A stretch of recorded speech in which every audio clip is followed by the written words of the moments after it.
Have you with us. Now, there's growing, intolerance for private militias affiliated to the two leading political parties in the countries, the NPP and the NDC. In fact, civil society groups and some individuals are beginning to speak out loudly and pile pressure on the parties to disband the groups.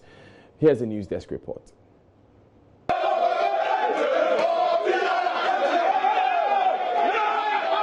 These thugs have over the years terrorized, maimed, and even killed political opponents of their paymasters, and sometimes even innocent citizens. Politicians and even some business people are behind these groups. Until now, many people have referred to these groups as vigilante groups. But Professor Henrietta Mensah-Bonsu yesterday gave them perhaps the best description so far. We shouldn't use nice euphemisms like political vigilantism.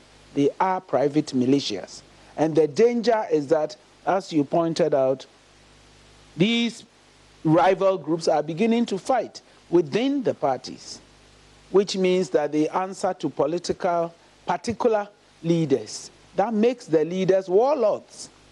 And this is warlordism that, if not checked, can degenerate. The head of Joy News' political desk, Evans Mensah, made this recommendation to the Justice Emil Short Commission when he appeared before it yesterday. The political parties must be made, compelled either by law, to immediately disband these groups. Not only disband the groups, disarm the groups.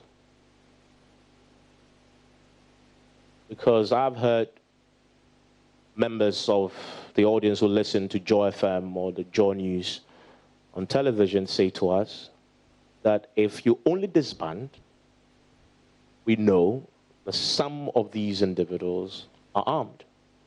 What do they do with the arms they have if you only disband? There must be a deliberate process to disarm them. Respected civil society groups like the CDD, IDEG, and CODEO in a statement says, and I quote, "The Council of States, National Peace Council, National House of Chiefs, religious leaders, and well-meaning Ghanaians should prevail on the two major political parties to immediately dissolve and discontinue the formation and operation of illegal armed groups commonly referred to as political vigilante groups." The chief executive of the Telecoms Chamber, Kenneth Ashigbe, tweeted the following: "All religious leaders, traditional leaders, civil society groups, media, and all ordinary Ghanaians like myself, let's all galvanize and force the NPP and NDC to disband the political thugs and militia groups and their warlords. I hope now the media will stop calling them vigilantes, which they are not." Now, related to this, the victim of the NDC shooting incident in Kumasi has been buried. Let's hear from his family.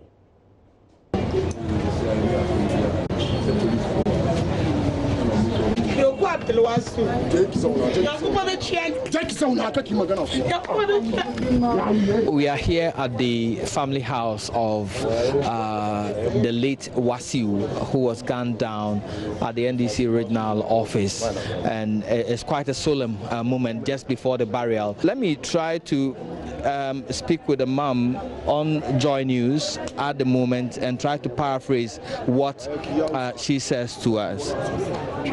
Mami, yama yako kafra na ene sene niama siakwe kakra na sen na obeka kakra be na apesa oka menishia me de memeka ya me kan se me de urade ase de ase no urade hyehyeye yes a wo munnu se mo beku wase o nyame a ode mo wase mo ame ono anaji na ade enti me ma the whole Ghana shedding Ghana ya hwere ade ye nyina ye shedding nyame ma ye nkwane ahonde Ghana fo aka no nkwala no mebu no nyame ma wo mo ho bai na wonye aniboni mfiri wo mu so na wono so a wodi sa adwuma no wonka hyenkodu de me wa aka no no.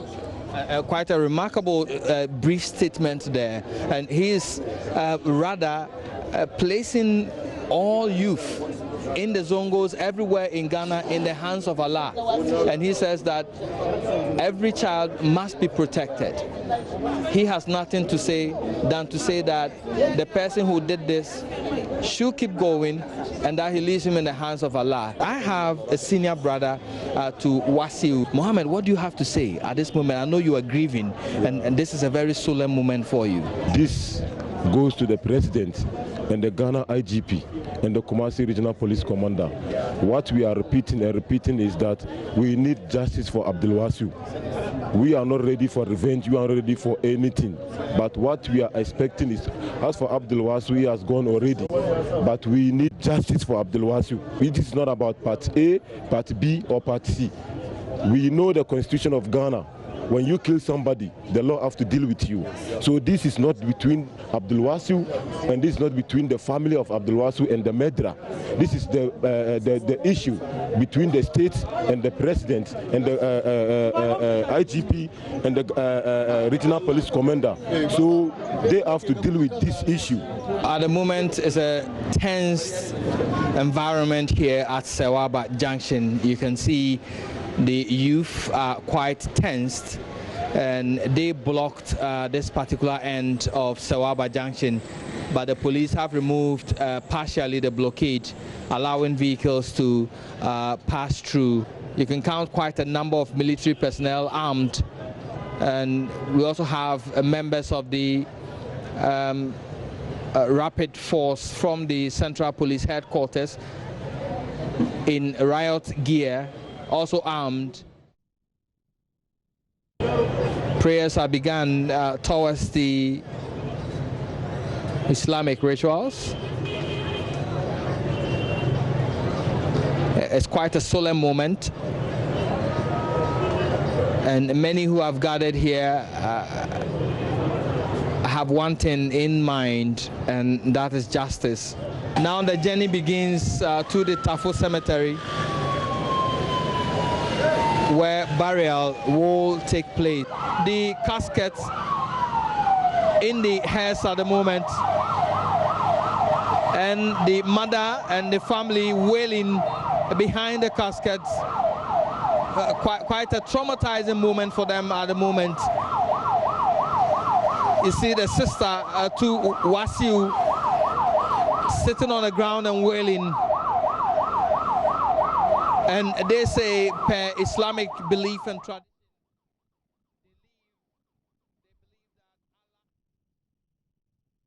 now, the Emil Short Commission making inquiry into the IRSO West Wuogon by-election violence enters day 5 today. We will be taking you live to the sit-in shortly, but before that, let's bring you a recap of yesterday's hearing with Evans Mensah as a key witness for Joy News. Let's hear his recommendation on tackling vigilantism, a challenge posing threats to the country's security. One of the key things these audience of ours have suggested is to depoliticize our security agencies, starting with the police. A key recommendation that I've heard from our audience to us is to give the IGP security of tenure. That's one. Even take away the power of appointment from the executive and put it in a sort of a commission of other security or people qualified, neutral people, people other than political class, to make that appointment. I have also heard from our audience a recommendation that even the post of an IGP, just like we have in the lower ranks of the police where promotions are based on the exam and assessment, should be one that people so qualified should apply for, and a competitive process used to select the very best. That is one. For the group of audience who recognize that we're almost at the point where appears the horse is already bolted from the stable, which is that the vigilante groups are already with us. They suggest, one, the political parties must be made, and there's a lot of talk about this, and you get a sense from our audience that they're fed up with the mere talk and no action. The political parties must be made, compelled either by law, to immediately disband these groups. Not only disband the groups, disarm the groups. Because I've heard members of the audience who listen to Joy FM or the Joy News on television say to us that if you only disband, we know that some of these individuals are armed. What do they do with the arms they have if you only disband? There must be a deliberate process to disarm them, either through an amnesty system, which we've tried in the North before, where guns were washed in the North. We provide an amnesty. People can bring their guns, either for a reward. The state is buying back the guns. That's one suggestion I've heard from her. But are they really vigilantes in the sense and meaning of the word? Professor Henrietta Mensah Bonsu perhaps gives them the best description so far and should be known as such. She calls them private militias.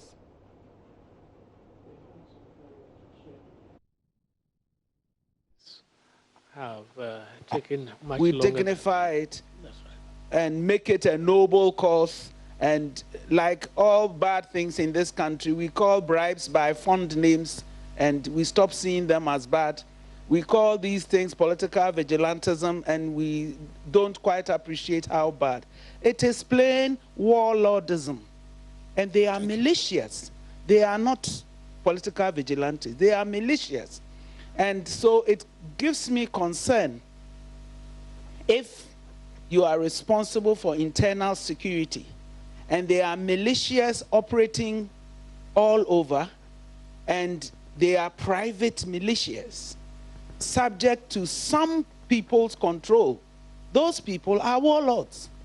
And if we don't take the matter in hand and confront it as such, and we take the position that when they commit an offense, then we will deal with it, I'm afraid you would have bred a dragon that you cannot control.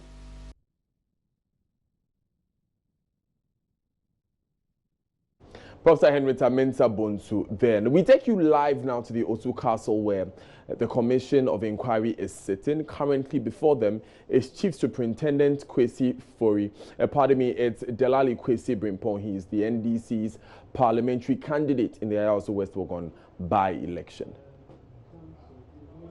To him, if you so desire. Please, what do you swear by, Mr. Delali?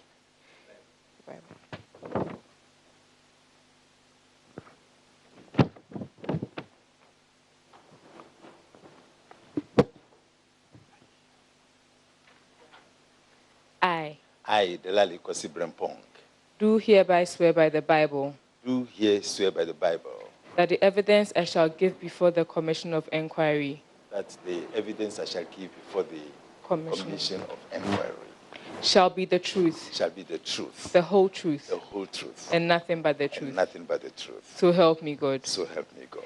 Please be reminded that by the oath you have taken, you have made a promise to speak the truth, and failure to do so constitutes an offense for which you be liable to punishment. So, Yoni, you can sit next to him.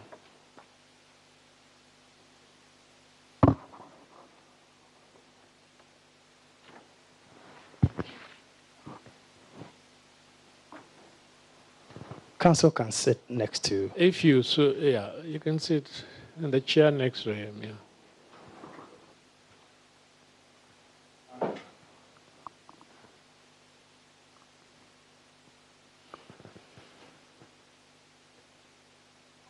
For the purposes of the record, Council may announce himself.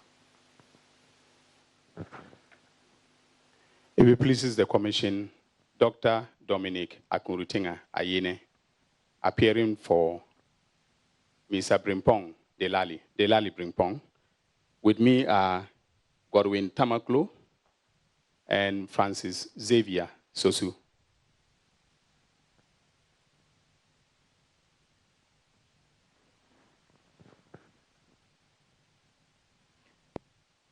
Mr. Commissioner, Council indicated to me earlier that he wants to make an opening remark.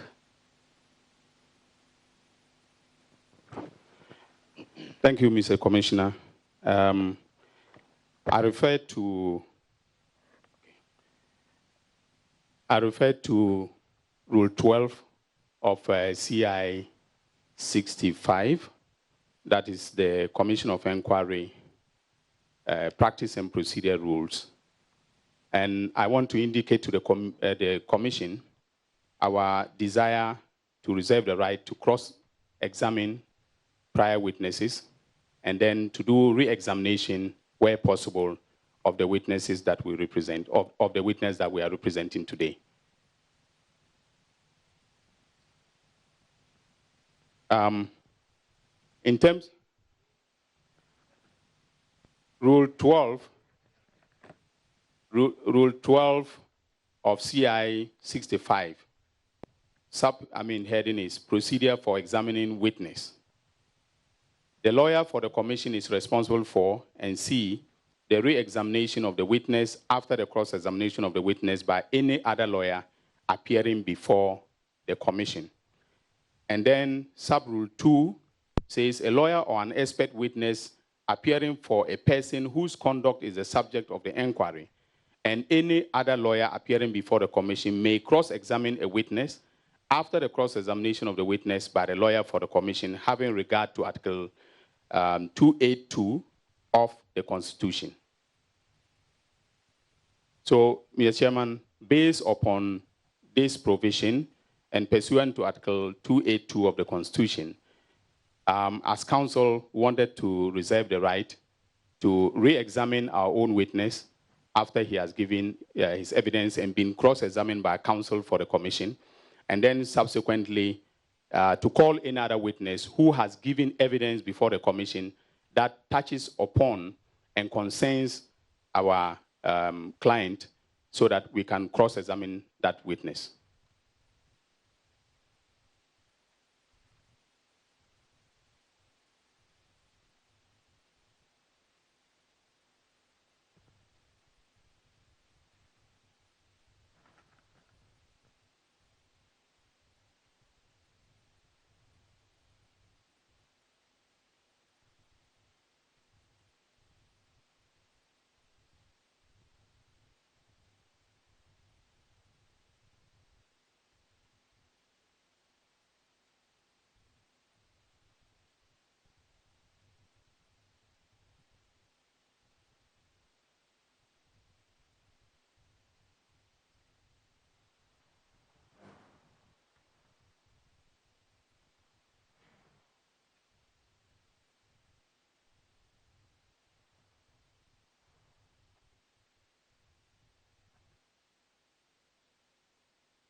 Mr. Ayene,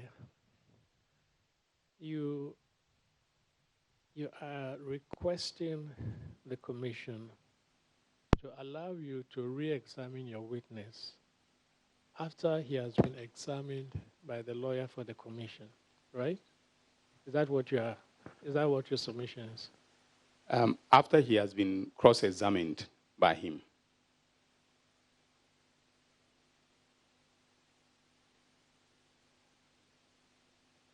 Yeah. And you are basing that on rule number 12(1)(c)? That is so, Mr. Chairman. Okay, if you read rule number 12(1)(c), it refers to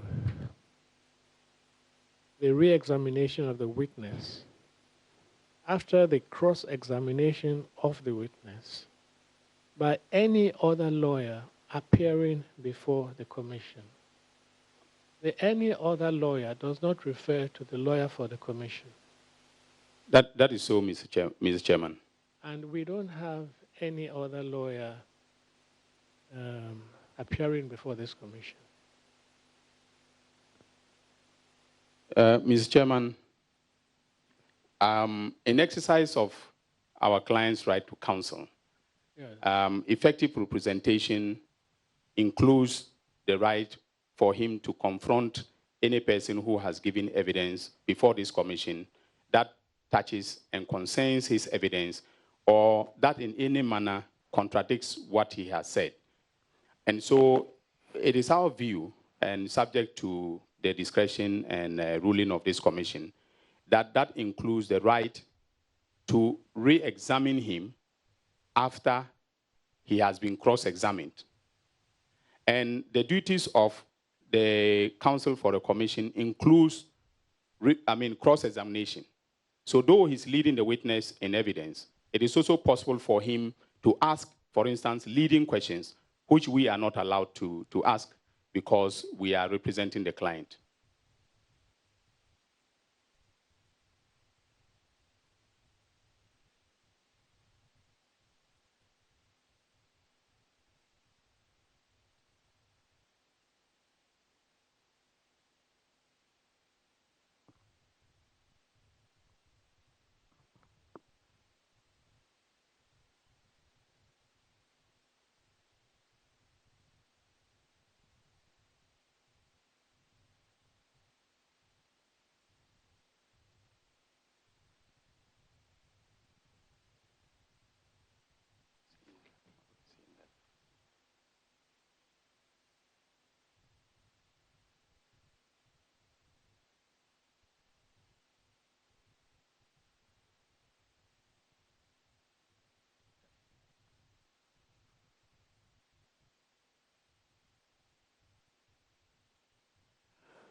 Mr. Ayene, we would reserve our ruling on your submission.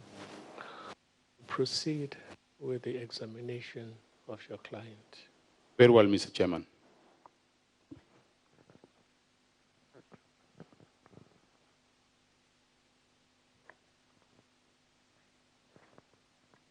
You're welcome, sir. Thanks. Will you, for the purposes of the record, state your full name to the commission? Mr. Chairman, my name is Delale Kwasi Brempong. Mr. Delale, do you confirm that you were the NDC's parliamentary candidate for the Ayawaso West Wogon constituency by-election? Mr. Chairman, yes, I do. Now, is it right to assume that you live within the constituency? Oh, I do. I do live in the constituency. Very well. Where specifically? Number 5, Freetown Close, which is behind Bauleshi JHS.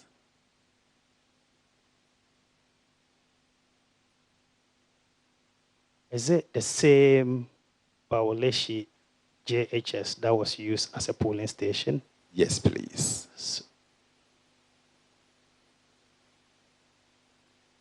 So then if I'm right, you are referring to the La Bawuleshi Presby JHS, am I right? Yes, please. Near the church. How far is the church from the school? 40 meters, 50 meters, max. And how far is your house from the school? Oh, probably 50, 60 meters. They're quite close. They're quite close. So then is it possible that when one is standing at the point used as polling station, he can see your house? No, I think because of obstruction. But if you get onto the field to the end that is near my house, of course you can see my house. Because it's less than 100 meters. It's quite a short distance. Very well. On the morning of the 31st of January, 2019. 2019. Thank you for correcting me. I think I'm still living in the past. Where were you? I was home, but I left just about 7 o'clock in the morning to visit a few police stations to convince myself that my polling agents were at post and so on.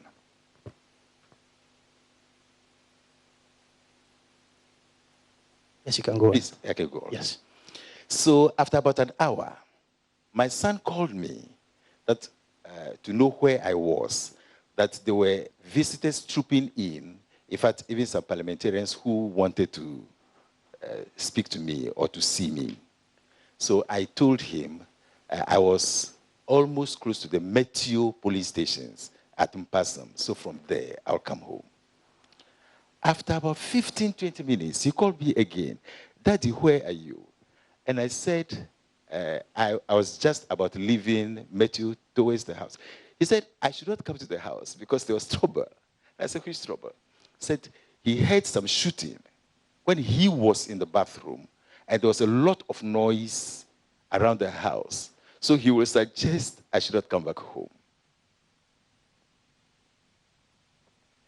In fact, I found it a bit childish on his part.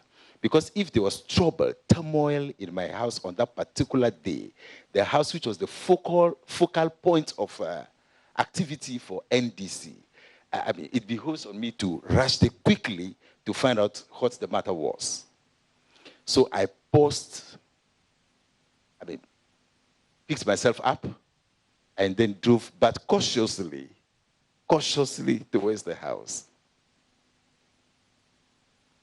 When I was near, there is this block factory before my house, I realized there were lots of cars parked, and I could see a lot of people, and also a few policemen from where I was coming in. I also noticed, thank you. Oh, okay. Thanks, Chairman. I also noticed to the left where we have this street that joins Bauleshi with the Trinity College, the junction where there is a supermarket.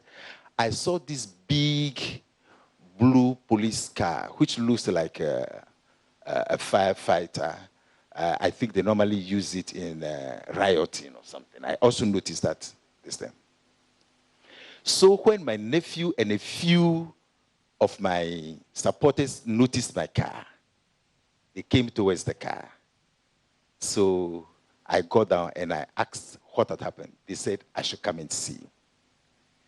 So I walked a distance of about 10, 20 meters, and there were pools of blood. Then I turned right. And there was this red container there. I saw 2 bullet marks. Then they said that was not all, I should come and see. to the left of my gate, that is, if you are entering my gate, to the left of it, there were some trees. And I think on 3 or 4 of the trees in front, there were 8 marks. 8 marks, bullet marks. And there is this house exactly opposite mine. In fact, the gates are about opposite each other. There was also a bullet mark on one of the pillars of that gate.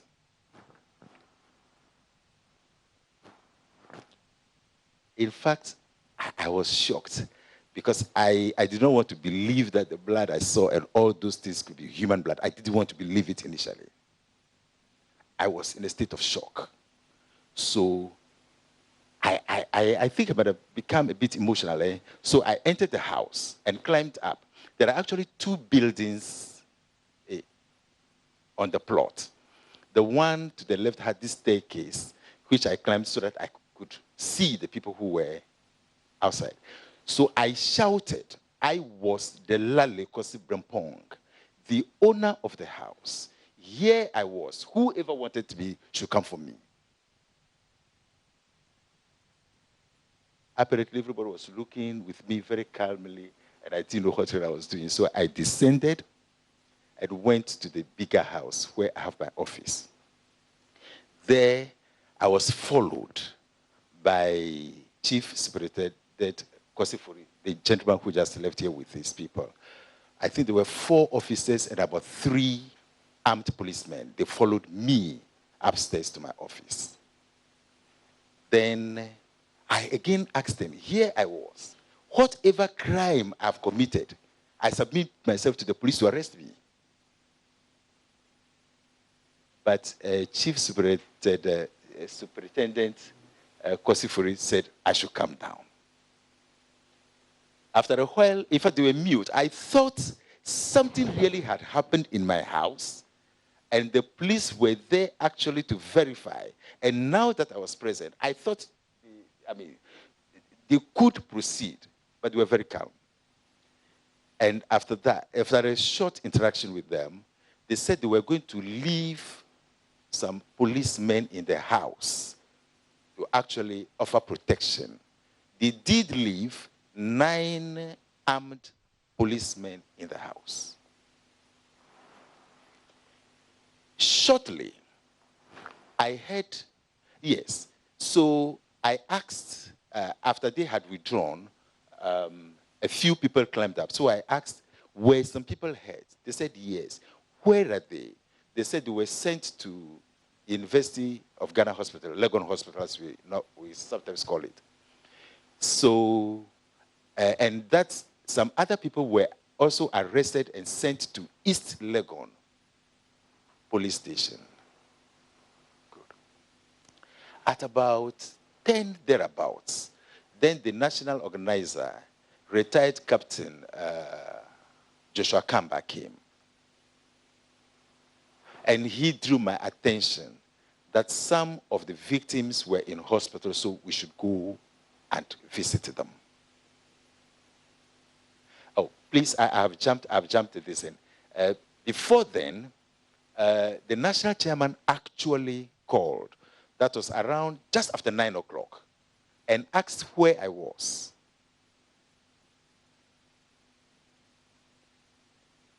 And I said I was home.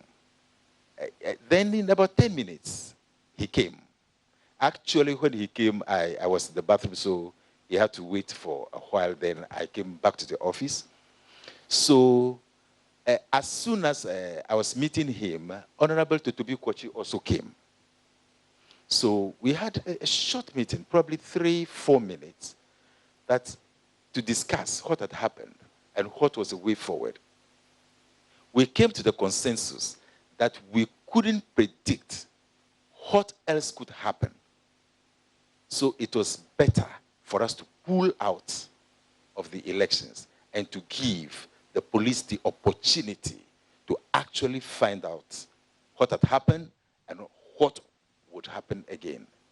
So about 9:20, 9:25, the national chairman held a short press conference on the steps in front of my corridor downstairs that NDC was pulling out of the elections and that all our polling agents should leave the polling stations and report for a meeting. So after that, a lot of people were trooping to the house, a lot, as if I think the information was all over. Then Captain Akamba, that's the national organizer, came and mentioned that some people were in hospital and they might need assistance. So in the company of 3 of the police who were left in my house, we went to Legon Hospital. When we got there, we saw 7 wounded victims. 7 wounded victims. So we asked of the doctor in charge, and we left some money and our contact numbers that in case they were distressed, they could always get back to us. A lot of people were actually trying to come in, and we realized that that was going to be a nuisance to the treatment room. So we wanted to go out, we wanted to leave.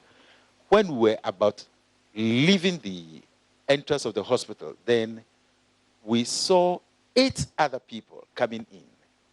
Apparently, those were the people who were arrested and sent to East Legon police station. They were being led by one Mr. Agbesi Nuchu, who actually went to the police station in the company of some parliamentarians. I recall very well Honorable Collins Dawuda, Honorable Jinapo, and a few others who actually went to the East Legon police station to actually see them.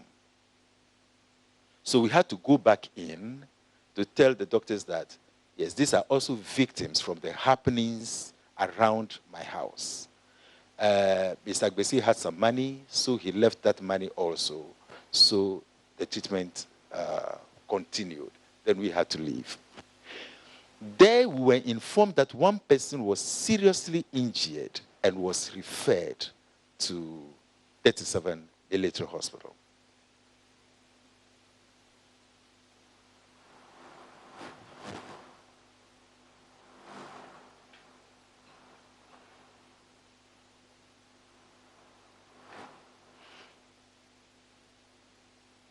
Yes. So eventually we got back home, and a lot of people kept coming in.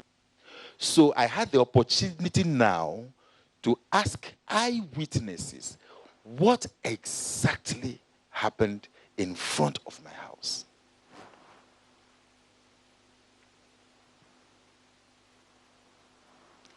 I was told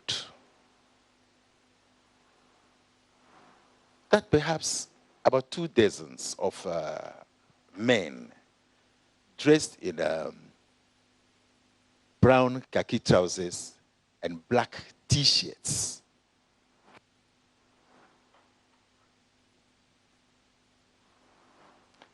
came into the house, apparently from the direction of the church. You know, you have the church, then you have the school. So from the direction of the church. And that when they were coming, some of them were firing down as if to scare people. And then when they came, I think from what my one guy called Mr. Natenge, one of the boys who works in my house, said he was moving a car out. He was stopped.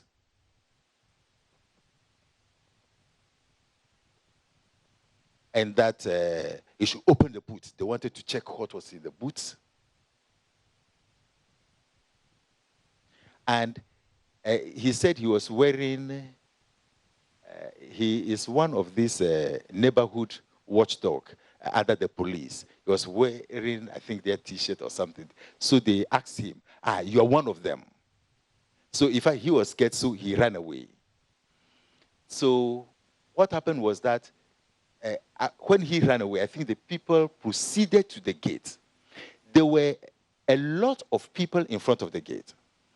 Actually, I agreed with some journalists. A lot of journalists wanted to know when I was going to vote. And I said I would go around 9 o'clock.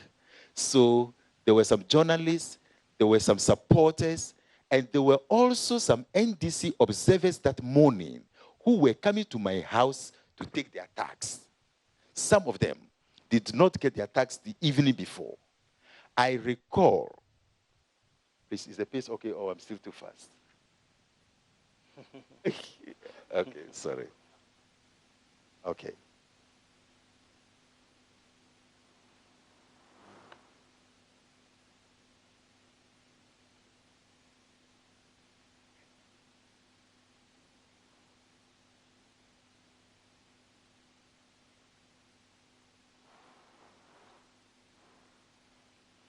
For instance, the evening before, the Wednesday evening, 2 observers, for example, retired Colonel Assam and retired Colonel Tokpa, came to collect their tax, but they were not ready.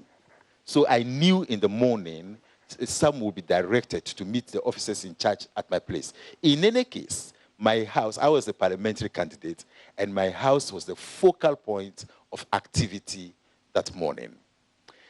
According to the eyewitnesses, when they came, they said everybody should lie down.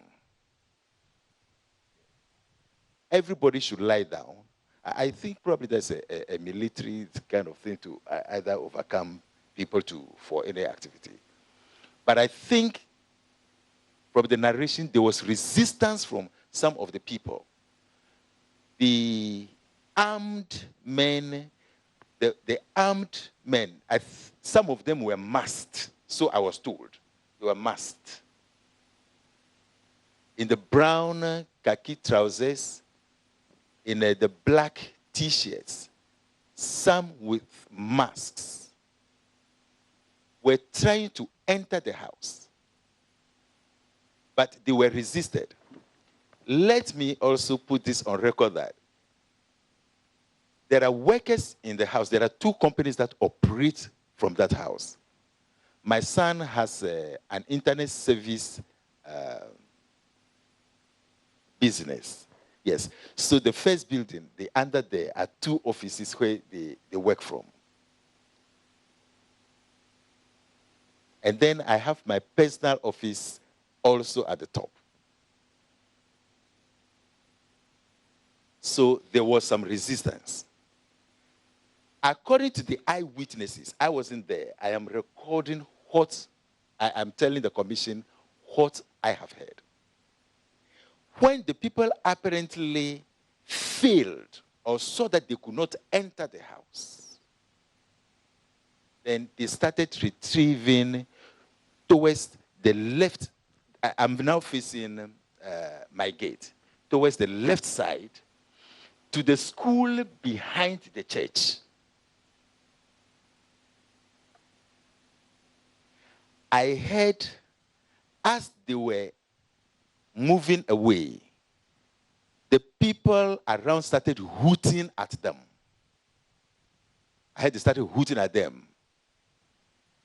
And then they, in turn, started firing from the left side across my gate to the right towards Bauleshi town. And I want to put on record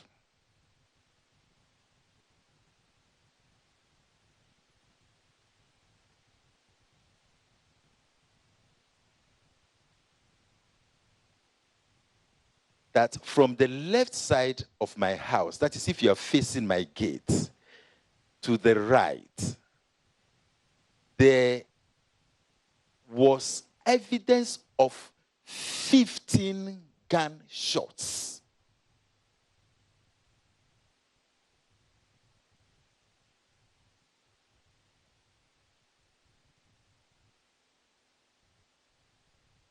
Eight of the shots landed on trees opposite my gate.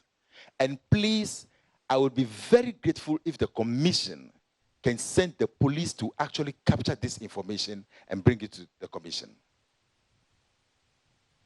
The wounds on the trees are still, fresh. No, well, they are also... Okay, the marks on the tree are still there. And then next was a mark on the gate pillar of the house opposite me. That makes it 9.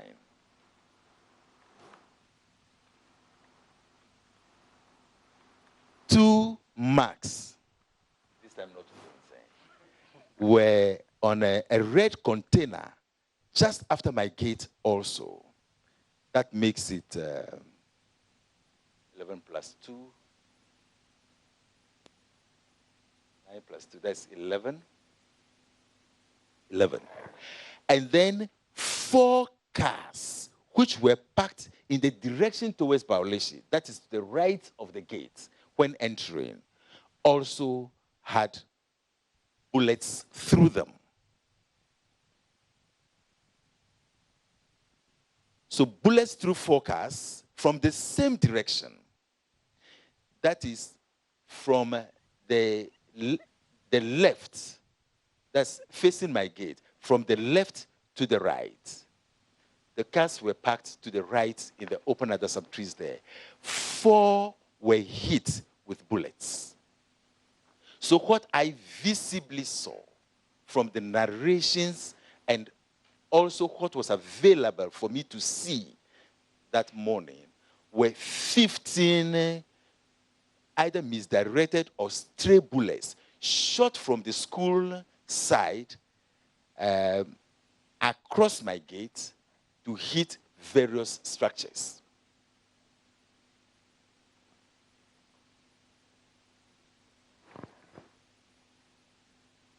I want to put it on record also that my house is not a warehouse.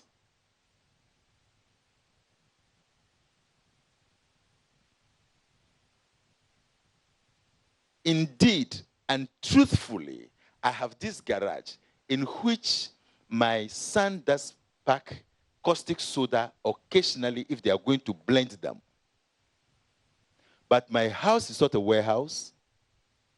It's a 7-bedroom house with private working offices.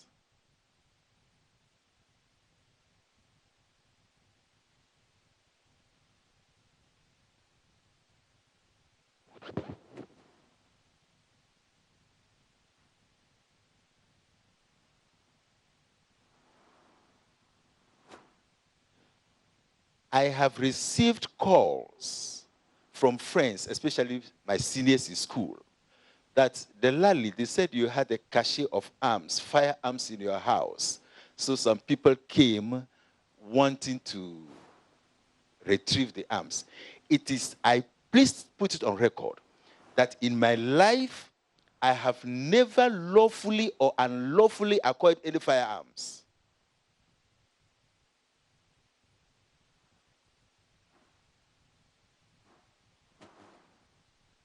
And I also want it on record before the commission that I'm a pharmacist by profession.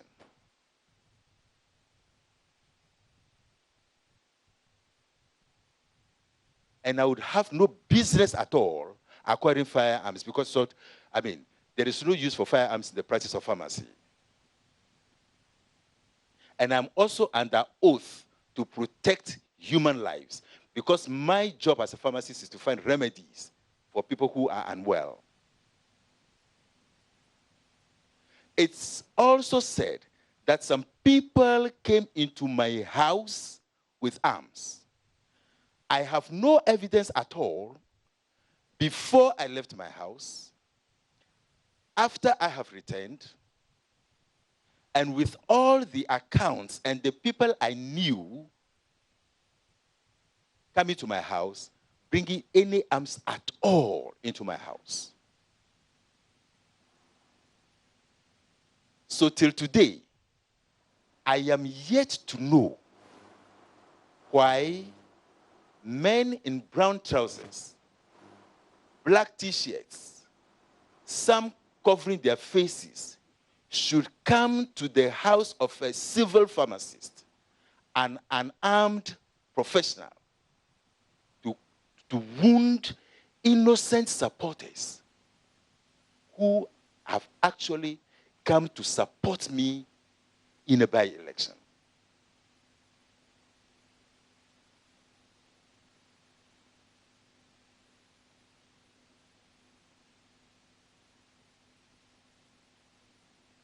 So please, for the purposes of the commission, this is my short observation of what I had seen, of what I have heard, of what accusations have been leveled against an innocuous pharmacist.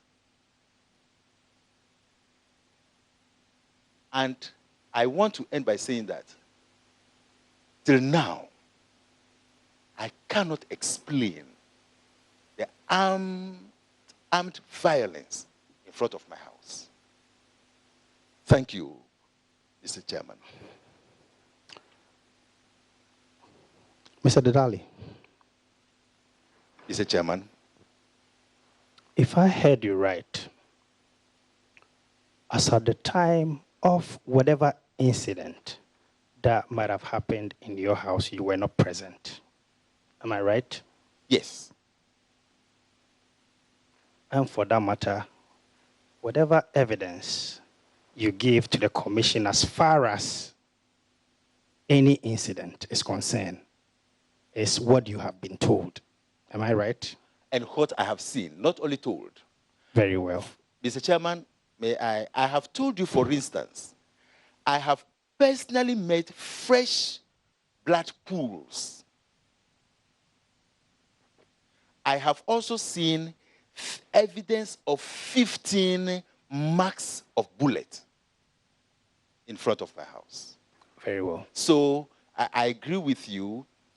At a point, I wasn't there, but I have seen and I have heard and I have also verified. For instance, people who were wounded, I have seen them. Very well. Let's stay at the scene. Yes. For now. Now, you have told the commission what, according to you, some eyewitness told you. Am I right? Eyewitnesses. Witnesses. How many are there? Oh, many. Many. Many eyewitnesses. Because to such a happening, you would agree with me that I would want to listen to as many people who were waiting for me as at the time I came. Many eyewitnesses. If the commission will give the opportunity, some will also come and testify. Is it possible to supply the commission with a list of these eyewitnesses? Yes. Yes, Mr. Chairman, it's possible. Can that be made available by close of day tomorrow? It's possible. Now, you have told this commission that you have counted as many as 15 evidence of gunshot. Am I right? Yes, Mr. Chairman. But then what you haven't been able to tell the commission is who shot this arm. Am I right? Well, from the evidence I gave, I said eyewitnesses said these masked men in the khaki and the black tops were the people when they were apparently retreating after failing to enter my house, shot from the left end of my gate, that is facing my gate, towards my gate and into the structures that I have mentioned. Mr. Delali. Yes, Chairman. If I tell you that the commission has been given evidence to the effect that there were some shootings from your house, you can neither confirm nor deny. Am I right?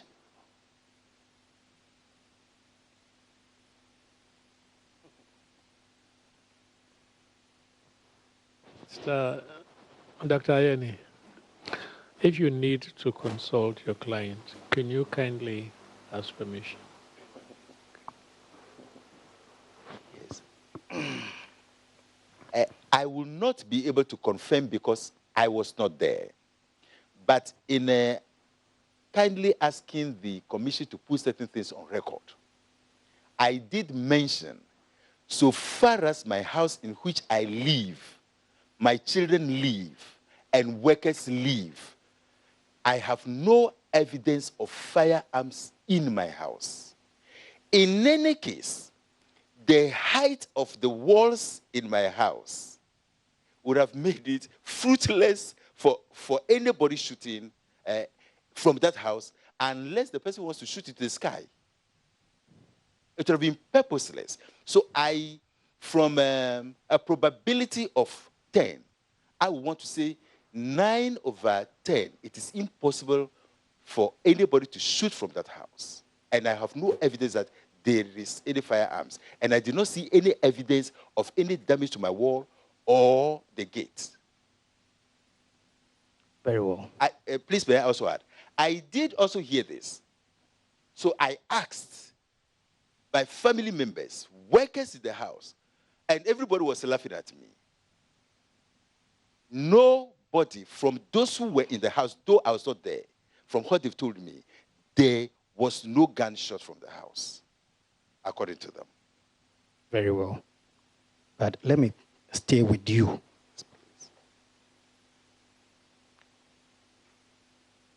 What you have described to the commission pertains to when you were in the house, before you left the house, and when you came back to the house. Am I right? Oh, yes. I left my house barely an hour and a half maximum. I left before 7. By about 8:25, I was already very close to the house. By then, the incident had happened. So it's not as if I have left for a very, very long time. And as I said, in between, my son was communicating with me. This is quite an educated man in his early 30s. So a son reporting to a father should be accurate. Now, you have told the commission what you have heard. Have you also heard that there were a number of people in your house? Yes. There were a few people in my house, but the majority of the people were in front of the house. As I said, you see, if you are in my house, by virtue of the height of the wall, you can't see. If people, journalists, for example, are covering events, why would they be in my house? If observers were waiting for tags, why would they be in my house? In any case, I was told they were going to give them the distance. And of course, other people. So there were very few people. Most of them were my relatives. A few were the constituency executives and some branch executives. But the majority of the people, from what I even came to see, were actually outside. In fact, when I was even entering my house, it was when I was entering that a lot of people actually followed into the house. So the majority of the people present around the premises were rather outside rather than inside. And I want to think so if you want me to add, because probably as at the time most of them came, I wasn't in. So then you agree with me that these people who came when you weren't in, if any of them, one, carried arms, you wouldn't know. Oh, certainly I wouldn't know, Mr. Chairman. If any of them discharged any ammunition, you wouldn't know. Am I right? No, I wouldn't know. Very well. But from the evidence, I specifically asked of this shooting from my house. As I said, everybody laughed at me. Even if there was any shooting, certainly not from my house, but there is evidence that there was shooting in front of my gate.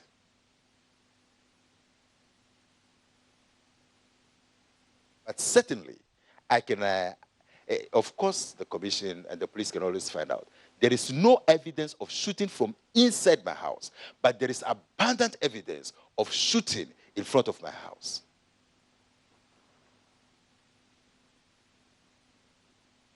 Very well. Have you also heard that on the day, 15 or about 15 people on motorbikes came to the vicinity near your house? I have not heard that. But when I got to my house, I did not see one single motorbike, but I saw a lot of cars, to the extent that I could not even drive into my car, as I said in my earlier narration. I did not see one single motorbike in my house. Now, these people that were arrested, where were they when they were arrested? In front of my gate, I'm told. In front of my gate. This is my understanding. Do you know every single one of them? No. Some I know facially from NDC activities and so on, and gatherings. But I don't know every single one of them. Even in my own constituency, I don't know everybody. Okay. So then you wouldn't be able to confirm or deny if I should tell you that some of these people that were arrested, in fact, most of them, confirmed to the police that they had come from places outside your constituency. I am aware. Even the chairman of my party is not from my constituency. A lot, in fact, this is a by-election the whole of NDC Ghana was interested in. So many people from, in fact, I am even aware, some people came from either Eastern region or so. And I've received calls from all over Ghana. So I will not be surprised at all.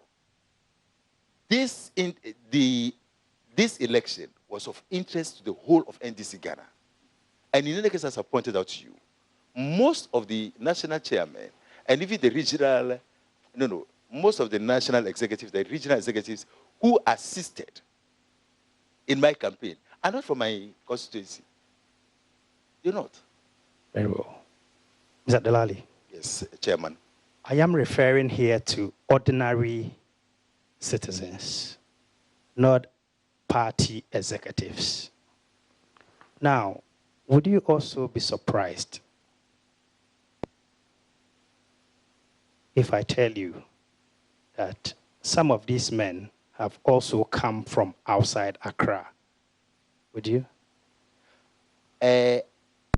This one I cannot be sure, but I am sure national executives, regional executives may know, because as a party, they solicited the assistance of NDC people.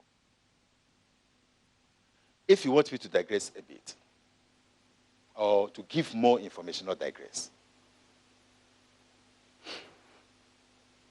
This is the way NDC looked at the by-elections. In 2016,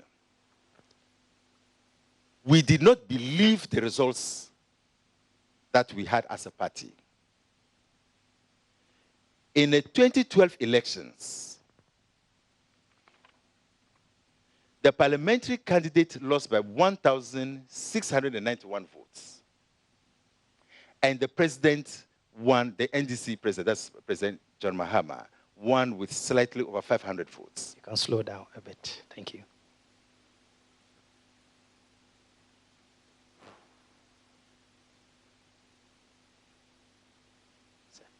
In 2016, many things went wrong.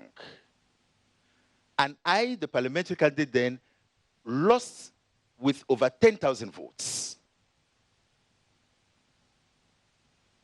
And the president who won previously with over 500 votes lost over 8,000 votes.